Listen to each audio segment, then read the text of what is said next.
première phase du synode et le document pour l'étape continentale font apparaître l'urgence de réapprendre le discernement ecclésial. C'est un vrai chemin pour ne pas se conformer à l'idée du moment, mais entendre ce que l'Esprit nous inspire aujourd'hui. Cela demande un vrai chemin de conversion avec un travail autour de l'unité, de la réconciliation. Les peurs et les résistances doivent être regardées comme telles. Elles peuvent être un signe important et doivent pouvoir être affrontées et dépassées.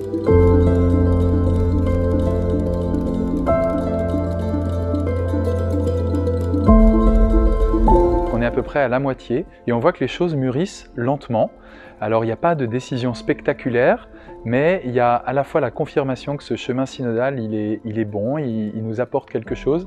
Il nous a permis de discuter entre Églises de l'Ouest de l'Europe et Églises de l'Est de l'Europe, et ça c'était un peu une première. Mais en plus, je dirais qu'il y a des promesses qui apparaissent sur ce chemin synodal. Voilà, la promesse d'une Église où on écoute mieux, où on dialogue davantage aussi avec ceux qui nous entourent. Voilà, c'est ça que je retiens, ce mûrissement. Je vais vous rendre compte de notre modeste chemin synodal en 3 étapes. Une de mes espérances, c'est qu'on puisse être de plus en plus nombreux à se mettre en route pour cheminer sur ce chemin qui a été pris. Je crois aussi qu'il y a un moment où j'ai senti ma responsabilité de baptiser.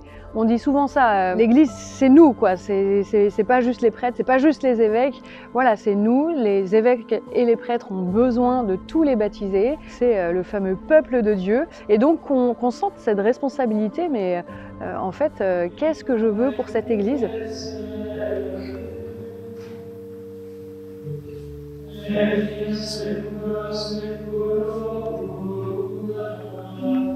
En fait, c'est comme si on ne savait pas encore exactement à quoi on allait aboutir. Alors pour certains, c'est tout à fait déstabilisant parce qu'on est plutôt rassuré par ce que l'on connaît. Voilà. Mais par nature, le chemin synodal, si on savait déjà à quoi on allait aboutir, alors à ce moment-là, ce ne serait pas un chemin synodal. Donc on est vraiment entré dans une dynamique de transformation progressive qui prend son temps, mais qui en même temps va aller d'étape en étape. Et là, on est vraiment sur une étape historique parce qu'elle nous conduit à faire Église au niveau européen, mais qui va se poursuivre après avec l'écoute des autres continents.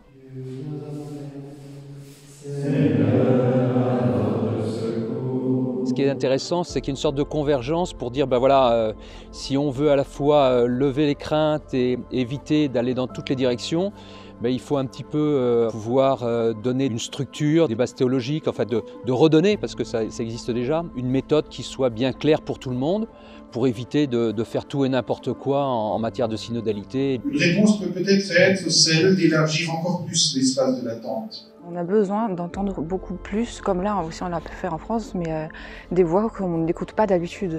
Que ce soit les divorcés remariés, des personnes qui sont en grande précarité, personnes avec un handicap, qui vivent une exclusion à la fois dans l'Église et dans la société. Je pense que la synodalité a encore plus le besoin de les entendre. Pour moi, ce chemin synodal, c'est l'occasion pour nous de nous mettre à l'écoute des plus pauvres et de découvrir qu'ils ont une familiarité avec le Christ ressuscité, avec le Christ déjà crucifié. Et cette familiarité, ils peuvent nous l'enseigner, mais aussi avec leur expérience de la vie, leur expérience du monde un peu par en bas, eh bien, ils peuvent nous enseigner des choses aussi sur le chemin que l'Église peut prendre. Pour avancer ensemble sur un chemin synodal, ne pourrait-on pas travailler sur ces peurs et ces résistances au changement? On a entendu depuis plusieurs jours les craintes, les peurs, les angoisses qu'on change tout. Et que l'Église ne soit plus l'Église et que parfois même on perde peut-être le contrôle. Moi c'est ce que j'en sens parfois par certains évêques qui perdent ce contrôle. Et je me dis en fait non, l'Église elle est bien entrée, l'attente est là, mais on se déplace. Voilà. Je me mets derrière une personne et j'essaie de regarder avec son œil pour essayer de mieux la comprendre, plutôt que de comprendre avec mes yeux à moi. Et puis bouger pour s'ajuster. Alors encore une fois, les dogmes, je n'ai pas l'intention d'y toucher, vraiment, je n'ai pas d'angoisse. Mais arriver à se déplacer pour l'agrandir, pour l'ajuster peut-être. Ce matin, on va cueillir les fruits de ce qui a été produit dans les 2 premières journées. Et en fait, ils vont nous présenter un texte qui a été écrit par une équipe de 6 rédacteurs qui ont travaillé toute la nuit, ou presque. Pas d'informations, on est en retard. Bon, on les attend, hein, on attend. C'est pas très ponctuel.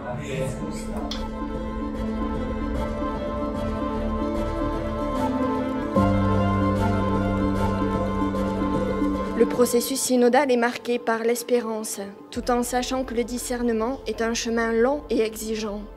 S'il importe de veiller à l'unité et d'éviter toute rupture avec l'Église, il est tout autant nécessaire d'avancer. La synodalité, c'est une église de l'écoute, comme dit le pape François. Écoute réelle, écoute avec prise en compte aussi de la parole et écoute qui nous déplace, pas juste comme ça et ensuite, bon, j'ai écouté, c'est bon. C'est l'avenir. C'est l'avenir de l'Église, la synodalité.